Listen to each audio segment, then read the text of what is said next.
मेरे प्यारे देशवासियों, नमस्कार। आज आपसे मन की बात एक ऐसे समय कर रहा हूं जब कोरोना हम सभी के धैर्य, हम सभी के दुख बर्दाश्त करने की सीमा की परीक्षा ले रहा है। बहुत से अपने हमें असमय छोड़कर चले गए हैं। कोरोना की पहली वेव का सफलतापूर्वक मुकाबला करने के बाद देश हौसले से भरा हुआ था, आत्मविश्वास से भरा हुआ था। लेकिन इस तूफान ने देश को झकझोर दिया है। साथियों, बीते दिनों इस संकट से निपटने के लिए मेरी अलग अलग सेक्टर्स के एक्सपर्ट्स के साथ, विशेषज्ञों के साथ लंबी चर्चा हुई है। हमारी फार्मा इंडस्ट्री के लोग हों, वैक्सीन मैन्युफैक्चरर्स हों, ऑक्सीजन के प्रोडक्शन से जुड़े लोग हों या फिर मेडिकल फील्ड के जानकार, उन्होंने अपने महत्वपूर्ण सुझाव सरकार को दिए हैं। इस समय हमें इस लड़ाई को जीतने के लिए एक्सपर्ट्स और वैज्ञानिक सलाह को प्राथमिकता देनी है। राज्य सरकार के प्रयत्नों को आगे बढ़ाने में भारत सरकार पूरी शक्ति से जुटी हुई है। राज्य सरकारें भी अपना दायित्व निभाने की पूरी कोशिश कर रही हैं। साथियों, कोरोना के खिलाफ इस समय बहुत बड़ी लड़ाई देश के डॉक्टर और हेल्थ वर्कर्स लड़ रहे हैं। पिछले एक साल में उन्हें इस बीमारी को लेकर हर तरह के अनुभव भी हुए हैं। हमारे साथ इस समय मुंबई से प्रसिद्ध डॉक्टर शशांक जोशी जी जुड़ रहे हैं। डॉक्टर शशांक जी को कोरोना के इलाज और इससे जुड़ी रिसर्च का बहुत जमीनी अनुभव है। वो इंडियन कॉलेज ऑफ फिजिशियंस के डीन भी रह चुके हैं। आइए बात करते हैं डॉक्टर शशांक से।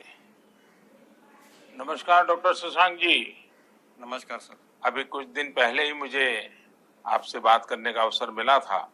आपके विचारों की स्पष्टता मुझे बहुत अच्छी लगी थी। मुझे लगा देश के सभी नागरिकों को आपके विचार जानने चाहिए। जो बातें सुनने में आती है उसी को मैं एक सवाल के रूप में आपके सामने प्रस्तुत करता हूँ। डॉक्टर शशांक, आप लोग इस समय दिन रात जीवन रक्षा के काम में लगे हुए हैं। सबसे पहले तो मैं चाहूंगा कि आप सेकंड वेव के बारे में लोगों को बताएं। मेडिकली ये कैसे अलग है और क्या-क्या सावधानी जरूरी है? धन्यवाद सर। ये जो दूसरी बाढ़ आई है ये तेजी से आई है, तो जितनी पहली बाढ़ थी उससे ये वायरस ज्यादा तेज चल रहा है। लेकिन अच्छी बात यह है कि उससे ज्यादा रफ्तार से रिकवरी भी है और मृत्यु दर काफी कम है। इसमें 2-3 फर्क है। पहली तो ये युवाओं में और बच्चों में भी थोड़ा दिखाई दे रहा है। उसके जो लक्षण है, पहले जैसे लक्षण थे, सांस चढ़ना, सूखा खांसी आना, बुखार आना, ये तो सब है ही, और उसके साथ थोड़ा गंध जाना, स्वाद चला जाना, ये भी है। और लोग थोड़े भयभीत हुए। भयभीत होने की बिल्कुल जरूरत नहीं है। 80-90% लोगों में इसमें कोई भी लक्षण नहीं दिखाई देते हैं। ये म्यूटेशन जो बोलते हैं, घबराने की बात नहीं है। ये म्यूटेशन होते रहते हैं। जैसे हम कपड़े बदलते हैं वैसे वायरस भी अपना रंग बदल रहा है, और इसलिए बिल्कुल डरने की बात नहीं है। और ये वेव को हम पाल कर देंगे। वेव आती जाती है और ये वायरस आते जाते रहता है। तो यही अलग अलग लक्षण हैं और मेडिकली हमको सतर्क रहना चाहिए। एक 14 से 21 दिन का ये कोविड का टाइम टेबल है। इसमें वैद्यकीय सलाह लेना चाहिए। डॉक्टर शशांक, मेरे लिए भी आपने जो एनालिसिस बताया बड़ा इंटरेस्टिंग है। मुझे कई चिट्ठियां मिली हैं जिसमें ट्रीटमेंट के बारे में भी लोगों की बहुत सी आशंका है। कुछ दवाओं की मांग बहुत ज्यादा है। इसलिए मैं चाहता हूं कि कोविड के ट्रीटमेंट के बारे में भी आप लोगों को जरूर बताएं।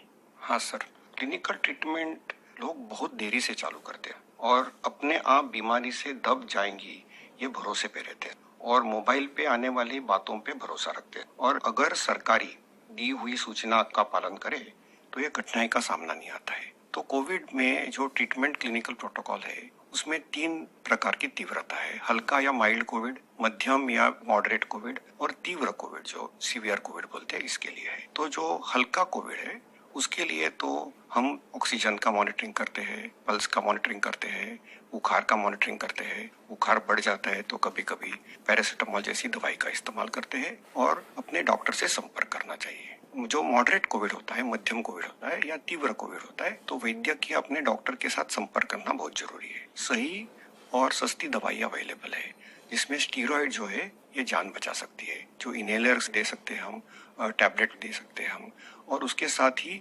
प्राणवायु जो ऑक्सीजन है वो देना पड़ता है और इसके लिए छोटे छोटे इलाज है। लेकिन अक्सर क्या हो रहा है कि एक नई एक्सपेरिमेंटल दवाई है जिसका नाम है रेमडेसिविर। ये दवाई से एक चीज जरूर होती है कि अस्पताल में 2-3 दिन कम रहना पड़ता है और क्लिनिकल रिकवरी में थोड़ी सी उसकी एड होती है। ये भी दवाई कम काम करती है जब पहले 9-10 दिन में दी जाती है और ये 5 ही दिन लेनी पड़ती है। तो ये लोग जो दौड़ रहे हैं रेमडेसिविर के पीछे, ये बिल्कुल दौड़ना नहीं चाहिए। ये दवाई की थोड़ा काम है जिनको ऑक्सीजन लगता है, प्राणवायु ऑक्सीजन लगता है, जो अस्पताल में भर्ती होते हैं और डॉक्टर जब बताते तभी लेना चाहिए। तो ये बहुत जरूरी है सब लोगों को समझना। हम प्राणायाम करेंगे, हमारे शरीर के जो लंग्स है उसको थोड़ा एक्सपांड करेंगे और जो हमारी खून पतली करने वाली जो इंजेक्शन आती है जिसको हम हेपेरिन बोलते हैं, ये छोटी छोटी दवाइयाँ देंगे तो 98% लोग सर ठीक हो जाते हैं। तो पॉजिटिव रहना बहुत जरूरी है।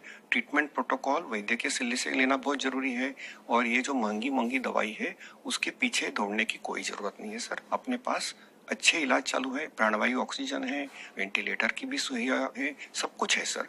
और कभी कभी ये दवाई यदि मिल जाती है तो योग्य लोगों में ही देनी चाहिए। तो इसके लिए बहुत भ्रम पैदा हुआ है और इसलिए ये स्पष्टीकरण देना चाहता हूँ सर कि अपने पास वर्ल्ड की सबसे बेस्ट ट्रीटमेंट अवेलेबल है। आप देखेंगे कि भारत में सबसे अच्छा रिकवरी रेट है।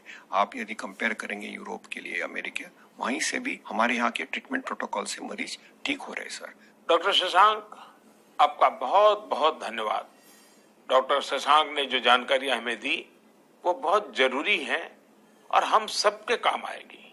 साथियों, मैं आप सबसे आग्रह करता हूं, आपको अगर कोई भी जानकारी चाहिए हो, कोई और आशंका हो, तो सही सोर्स से ही जानकारी ले। आपकी जो फैमिली डॉक्टर हो, आसपास के जो डॉक्टर्स हो, आप उनसे फोन से संपर्क करके सलाह लीजिए। मैं देख रहा हूं कि हमारे बहुत से डॉक्टर खुद भी ये जिम्मेदारी उठा रहे हैं। कई डॉक्टर्स सोशल मीडिया के जरिए लोगों को जानकारी दे रहे हैं, फोन पर, व्हाट्सएप पर भी काउंसलिंग कर रहे हैं।